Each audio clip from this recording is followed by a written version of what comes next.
the level of trust globally on XRP Ledger is high. 리플 XRP의 기반이 되는 XRP 원장, XRP 레저, 그리고 XRP 레저의 회장 데이비드 부츠리는 규제의 명확성을 가진 리플이 전 세계적인 신뢰도가 매우 높고 2024년 이러한 로드맵까지 그리고 있다고 밝혔습니다. 그가 말하는 2024년도의 로드맵은 과연 무엇일지 자세히 살펴보겠습니다.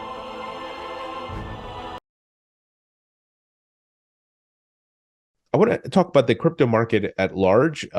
Obviously, the crypto industry has seen significant growth. There's been more adoption.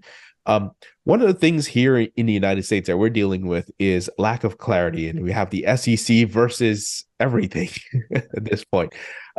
I'm sure in Paris, in France and other countries in Europe, there's not this issue because these currencies are classified as virtual currencies. What are your thoughts on the Ripple versus SEC situation and the XRP, getting the clarity there? I've intentionally decided to start Commons from Paris in France because I've had the intuition early on that France was committed to give a clear framework for crypto regulation. It's not crypto friendly or liberal in any sense. But it gives clear guidelines, like this is the red line, you can do anything within that scope. And I think that's what entrepreneurs need. So everyone is confident building on XRP Ledger. Building anywhere else where either you have a regulation that is against the crypto economy or the blockchain ecosystem as a whole is hard. It's really hard. And so to be honest, like a year ago, when we were still doing all the prep work for Commons, we had a few conversations with institutions where they were like, XRP Ledger, really? I'm not sure. There's a case open right now with the SEC. Should we really, we don't want to engage it's too soon. We don't know exactly. And now that the case is getting closure and we have sort of a statement that says that we're clear from the SEC jurisdiction, we can have these conversations. Public institutions are opening the doors, and we're not that they want to build everything on XRP Ledger, we're not there yet, but they're open to conversations. If you launched a business on XRP Ledger in the last 3 years, then you needed to be compliant with whatever regulation you had to comply with locally. So I think on the long term, that creates a lot of value because all the businesses that are building on XRP Ledger are, doing it well. The level of trust globally on XRP Ledger is high. One of the things you mentioned was interoperability, and I was going to ask, what are some of the Web3 applications that you see being built and along the lines of interoperability and so forth? Until now, the XRP Ledger was sort of an island. It works really well, but it was self-resilient, like living on its own world.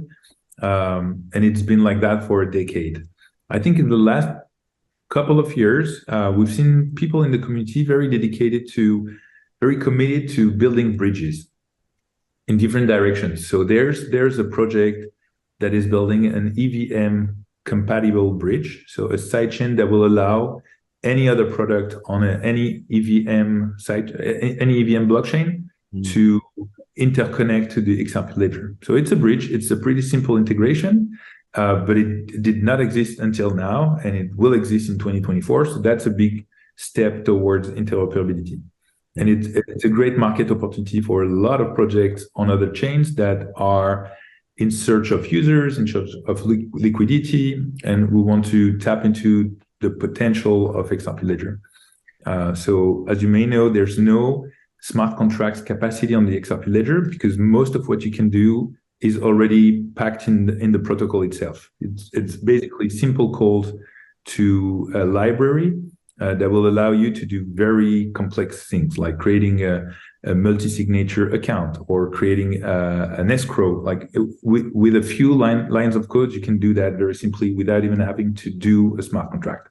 makes it very robust. But some developers in the ecosystem wanted to do more and be able to compose transactions. And here comes a sidechain named Xahao that has been launched very recently that will allow developers to build smart contracts on XRP Ledger. And what it unlocks, and you were asking about the use cases, we're seeing a lot of use cases around retail, how to let people pay in a physical store or online with any crypto and let the merchant get the currency they actually want. That's a big step in the ecosystem, and you can do that very easily with the XRP Ledger. How to do complex transactions, meaning that you will pay for something at the same time you will get points as a reward, as a loyalty program, and then you will get a voucher for your next purchase. That is allowed by these new features that are brought to the XRP Ledger.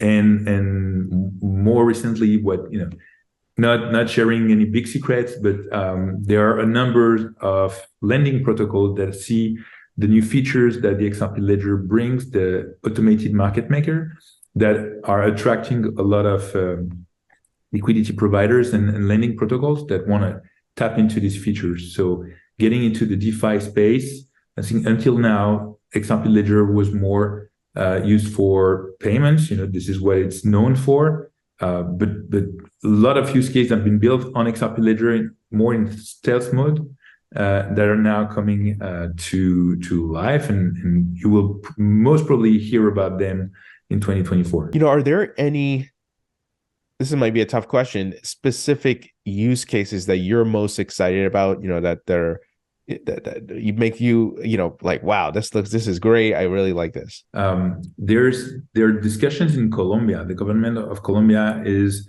moving their public land registry to the XRP Ledger, using XRP Ledger for farming.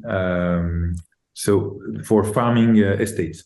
This is very unique. This is very different from a payment solution, or they're using XRP Ledger for a system of proof, because then you can apply that to most countries that don't have a reliable source of truth for their land registry can mimic the same project.